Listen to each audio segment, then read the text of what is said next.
President Biden delivered his first address as president to the United Nations this week. But it was the lack of substance on the issue of religious freedom that caught my attention. The president explained that his speech comes at a time of great pain but extraordinary possibility. This is a decisive decade for the world, he said. Biden urged the global community to act together on a number of issues, including COVID-19, climate change, infrastructure, and individual rights. We all must call out and condemn the targeting and oppression of racial, ethnic, and religious minorities whether it occurs in Xinjiang or northern Ethiopia or anywhere in the world.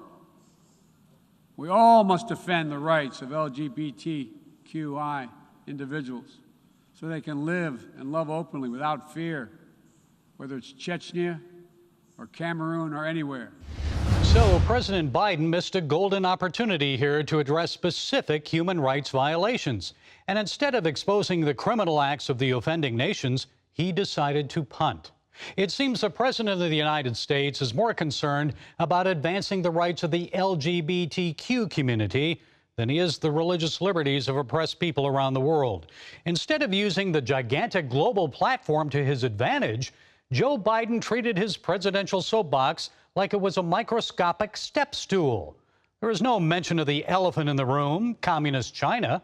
Only hours before Biden's speech, the head of China's mission to the UN forcefully spoke out about what he says are arbitrary detentions and serious human rights violations in Canada, Australia, and the United States. Well, I guess he isn't familiar with the Sermon on the Mount and the words of Jesus, who said, "Hypocrite, first remove the plank from your own eye, and then you'll see clearly to remove the speck from your brother's eye." That's Matthew 7:5. China's communist officials have plenty of planks in their eyes.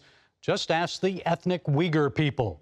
As many as 3 million of them are brutally detained, suffering in forced labor and re-education camps.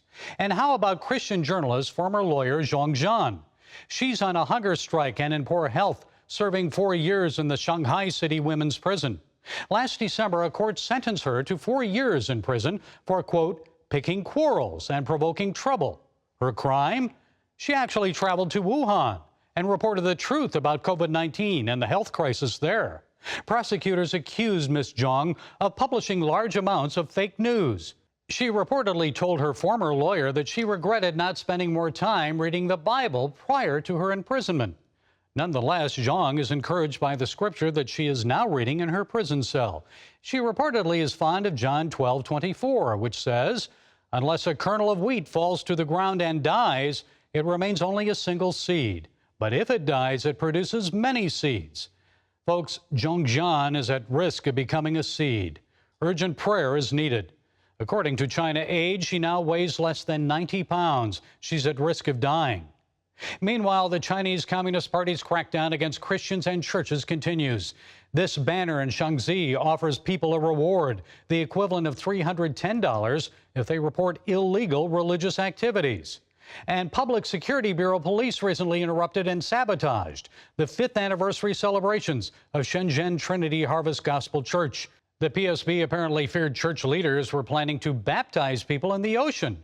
So they pressured hotel management to cancel the rooms reserved by the church members. Folks, where are the U.S. President and Secretary of State in all of this? If this truly is a decisive decade for the world, as Mr. Biden suggests, he needs to begin with a sincere, forceful, and determined commitment to religious freedom and God-given rights. Well, that's it today from the Global Lane. Be sure to follow us on the CBN News and NRB channels, social media, and our broadcast affiliates. And until next time, be blessed.